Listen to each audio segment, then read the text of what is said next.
வணக்கம். தமிழ் இலக்கணத்தை படிக்கும்போது சில சமயம் சில வாக்கியங்களுக்குள்ள நிறைய ரகசியங்கள் ஒளிஞ்சிருக்கும். அப்படிப்பட்ட ஒரு ரகசியத்தை, அதாவது தொகைநிலை தொடர்னா என்னன்னு தான் இன்னைக்கு நாம ஆழமா பார்க்க போறோம். இது வெறும் இலக்கண விதி மட்டும் கிடையாதுங்க, வார்த்தைகளுக்கு பின்னாடி இருக்கிற ஒரு லாஜிக்கல் பசில் மாதிரி. இப்ப இத கேளுங்களேன். பொற்றொடி வந்தாள். இத கேட்டா உங்களுக்கு என்ன தோணுது?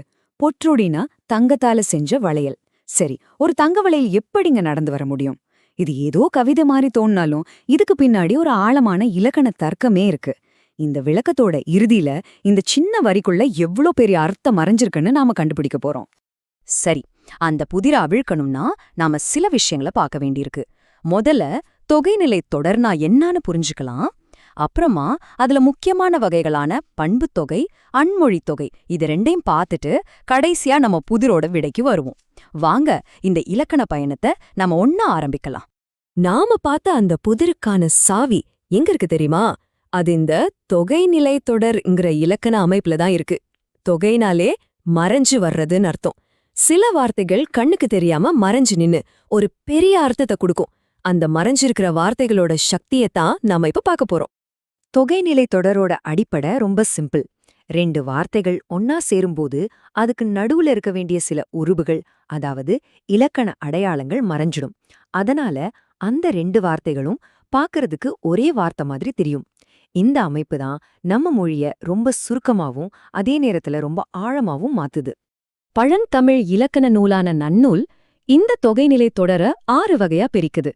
வேற்றுமை, வினை, பண்பு, உவமை, உம்மை, அப்புறம் அன்மொழி தொகை. இந்த 6மே ரொம்ப முக்கியம்தான். ஆனா நம்ம பொற்றொடி புதிர விடுவிக்க நமக்கு முக்கியமா தேவைப்படுறது ரெண்டே ரெண்டு தான்: பண்பு தொகையும் அன்மொழி தொகையும். சரி, வாங்க முதல்ல பண்பு தொகைனா என்னன்னு பாத்திரலாம். நம்ம புதிருக்கான விடைய நோக்கிய பயணத்துல முதல் ஸ்டெப் பண்பு தொகை. இது தொகைநிலை தொடர்கள்லயே ரொம்ப அடிப்படைன்னு சொல்லலாம்.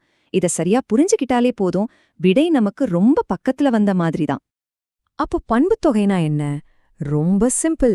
ஒரு பொருளோட குணத்தை, அதாவது பண்பை குறிக்கிற ஒரு சொல் அந்த பொருளை குறிக்கிற சொல்லோட சேர்றது தான். இப்படி சேரும்போது நடுவுல ஆகிய அப்படிங்கிற ஒரு இணைப்புச் சொல் மறைஞ்சிரும். வாங்க ஒரு உதாரணத்தோட பார்த்தா இன்னும் ஈஸியா புரியும். இப்போ செந்தாமரை அப்படிங்கிற இந்த வார்த்தையை எடுத்துக்கலாம். இதை எப்படி பிரிக்கலான்னு பாருங்க. செம்மை அப்படிங்கிறது சிவப்பு நிறத்தை குறிக்கிற பண்பு, தாமரைங்கிறத அந்த பண்பு இருக்கிற பொருள். இது ரெண்டுக்கும் நடுவுல ஆகிய அப்படிங்கிற ஒரு வார்த்தை ஒளிஞ்சிருக்கு. அப்போ இதோட முழு அர்த்தம் என்ன? செம்மையாகிய தாமரை. ஓ, அப்போ பண்புன்னா வெறும் கலர் மட்டும் இல்லையா அப்படின்னு கேட்டா கண்டிப்பா இல்ல. அது வடிவமா இருக்கலாம், அளவா இருக்கலாம், ஏன் சுவையா கூட இருக்கலாம். இப்ப பாருங்க, வட்ட நிலானா வட்டமாகிய நிலா, முத்தமிழ்னா மூன்றாகிய தமிழ், இன்சொல்னா இனிமையாகிய சொல். பாத்தீங்களா, இது எல்லாத்துலயுமே அந்த ஆகியங்கிற வார்த்தை மறைஞ்சுதான் வந்திருக்கு. பண்புத் தொகையிலேயே இன்னொரு இன்ட்ரெஸ்டிங்கான வகை இருக்கு. அதுதான் இருபெயரொட்டு பண்புத் தொகை. பேரை கேட்டாலே புரியுது இல்லையா? ரெண்டு பெயர் ஒட்டி வருது. இங்கேயும் அதே ஆகியாங்கிற உருபும் மறைஞ்சு நின்னுதான் வேலை செய்யுது. இதுல என்ன நடக்கும்னா, ஒரு பொதுவான பேரும் ஒரு குறிப்பிட்ட பேரும் ஒன்னா சேரும். இப்ப பாருங்க, மரங்கிறது பொதுவான பேரு, ஆனா பலானா அது ஒரு குறிப்பிட்ட மரம். இது ரெண்டும் சேர்ந்து பலா மரம்னு சொல்லும்போது பலா ஆகிய மரம்னு நாம புரிஞ்சுக்கணும். அதே மாதிரிதான் தலைவர் அப்துல் கலாம் என்பதும். நாம இப்போ கத்துக்கிட்ட இந்த விஷயத்தை தான் பவணந்தி முனிவர் நன்னூல்ல எவ்வளவு அழகா ஒரு சூத்திரத்துல சொல்லியிருக்காரு பாருங்க. பண்பை விளக்கும் மொழிதொக்கணவும் ஒரு பொருட்கு இருபெயர் வந்தவும் குணத்தொகை. அதாவது பண்பை குறிக்கிற சொல் மறைஞ்சு வர்றதும் ரெண்டு பேர் ஒன்னா வர்றதும் பண்பு தொகைதான்னு சொல்றார். நாம படிச்சது சரிதான்னு ஒரு உறுதி கிடைக்குது இல்லையா? ஓகே, இப்ப நமக்கு பண்பு தொகைனா என்னன்னு நல்லாவே தெரிஞ்சிடுச்சு. ஆனா இது நம்ம புதிரோட பாதி கிணறு தாண்டின மாதிரிதான். முழு விடையும் தெரிஞ்சுக்க நாம அடுத்ததா போக வேண்டிய இடம் அன்மொழி தொகை. நம்ம இலக்கண பயணத்திலேயே இதுதான் ரொம்ப முக்கியமான கட்டம். சரி, வாங்க திரும்பவும் நம்ம புதிருக்கு வருவோம். புற்றொடி வந்தால் இப்போ பண்பு தொகை பத்தி தெரிஞ்சுக்கிட்டதுக்கு அப்புறம் உங்களுக்கு ஏதாவது புதுசா யோசனை வருதா? ஒருவேளை நம்ம விடைக்கு பக்கத்துல வந்துட்டோமா? வாங்க அன்மொழி தொகை எப்படி இந்த சிக்கலை தீர்க்குதுன்னு பார்க்கலாம். அன்மொழி தொகை பேரிலே இருக்கு பாருங்க.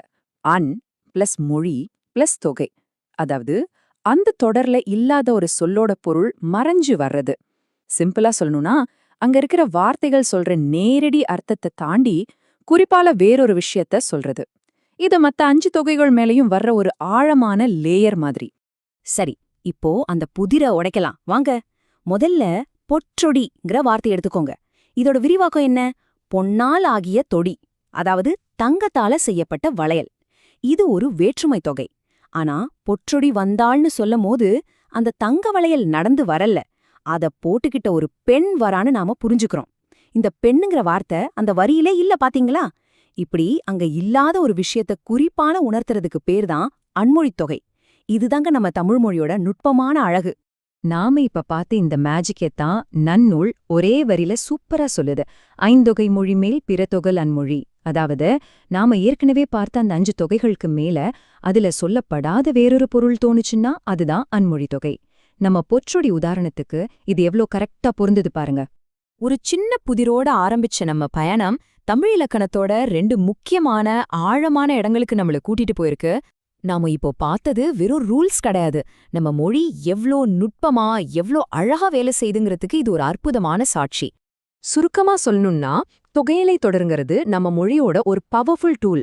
பண்புத் தொகை ஒரு வாக்கியத்துக்கு அழக கொடுக்குதுன்னா, அன்மொழித் தொகை அதுக்கு ஆழமான அர்த்தத்தை கொடுக்குது.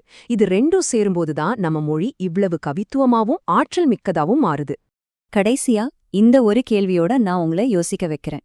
கொஞ்சம் வார்த்தைகளை பயன்படுத்தி இவ்ளோ பெரிய ஆழமான குறிப்பால் உணர்த்துற அர்த்தத்தை உருவாக்குற இந்த இலக்கணத் திறன் நம்ம மொழியோட சக்தி பத்தியும் அதுக்கு பின்னாடி இருக்கிற நம்ம முன்னோர்களோட சிந்தனை திறன் பத்தியும் நமக்கு என்ன சொல்லுது? இத பத்தி கொஞ்சம் யோசிச்சு பாருங்க. நன்றி.